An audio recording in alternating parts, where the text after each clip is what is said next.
মোচা রান্না করার জন্য আমি আগে ভালো করে কড়াইটা গরম করে নিয়েছি। এবার কড়াইতে সর্ষের তেল দিয়ে দিলাম পরিমাণ মতো। সর্ষের তেলটা খানিকক্ষণ আমি রাখবো গরম করার জন্য। সর্ষের তেল ভালোভাবে গরম হয়ে গেছে।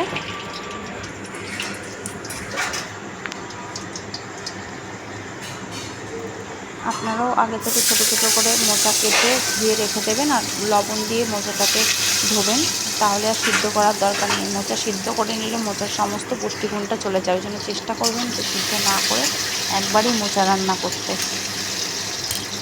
আলুগুলো এরমভাবে ডুমো ডুমো করে ছোটো ছোটো সাইজে কেটে নেবেন। কেটে ধুয়ে এভাবেই আলুগুলো কড়াইতে দিয়ে দেবেন আপনারা, আমি যেমন দিয়ে দিলাম। আর তার মধ্যে রসুনকে কুচি কুচি করে কেটে আমি দিয়ে দিয়েছি ভালো করে ছাড়িয়ে। এবার আমি ভালো করে রসুন আর আলুগুলোকে ভেজে নিচ্ছি। আমার দেখুন আধ ভাজা করে আলু আর রসুন ভাজা হয়ে গেছে। এবার আমি আগে থেকে কুচি করে রাখা পেঁয়াজগুলো দিয়ে দিচ্ছি। আমি একটা বড় সাইজের পেঁয়াজ নিয়েছি। ওই পেঁয়াজটাকে আমি কুচি কুচি করেছি। আমি খুব মিহি করে কুচি করিনি, একটু মোটা করেই কুচি করেছি। আপনারাও এভাবেই কুচি করবেন, দেখবেন তাহলে খেতে খুব ভালো লাগবে মোচাটা। আর 3টে কাঁচা লঙ্কা আমি ভেঙে দিয়ে দিয়েছি। আপনারাও কাঁচা লঙ্কা এরমভাবে ভেঙে ভেঙে দেবেন, দেখবেন কত সুন্দর লাগে। হয়তো আপনারা অন্যভাবেও খেয়েছেন, কিন্তু এইভাবে একবার মোচা রান্না করে খেয়ে দেখবেন, এই স্বাদ ভুলতে পারবেন না। আর এটা খুবই সহজে কম সময়ে হয়ে যায়, কোনো ঝামেলা ছাড়াই।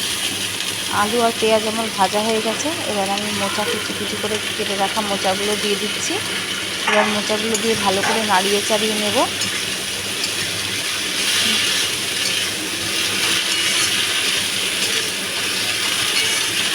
মোচা ভালো করে নাড়িয়ে চাড়িয়ে নিলাম। কিছুক্ষণের জন্য আমি রেখে দেবো এভাবে।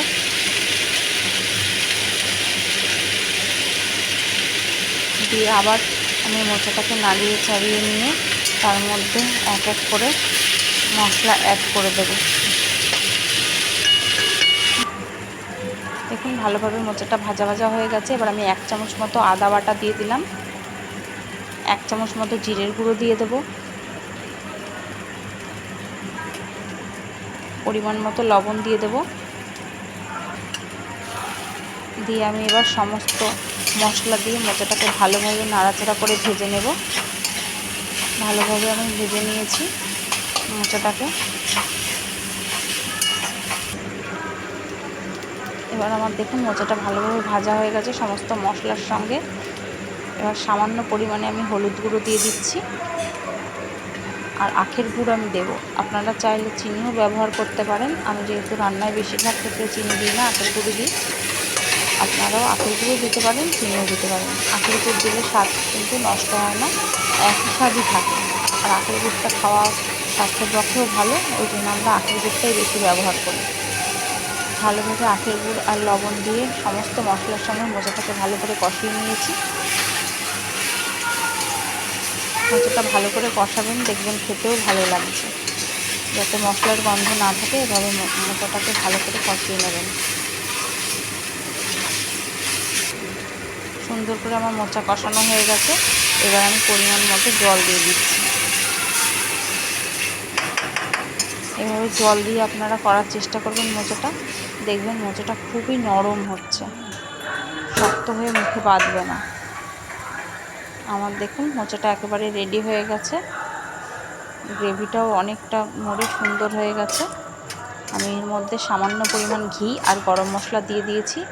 একেবারে মোচার তরকারি রেডি। আপনারা এভাবে বানিয়ে খেয়ে বলবেন কেমন হয়েছে মোচার তরকারি। আর কমেন্ট জানাতেও ভুলবেন না। যারা সাবস্ক্রাইব করেননি আমার চ্যানেল, তারা সাবস্ক্রাইব করে দেবেন।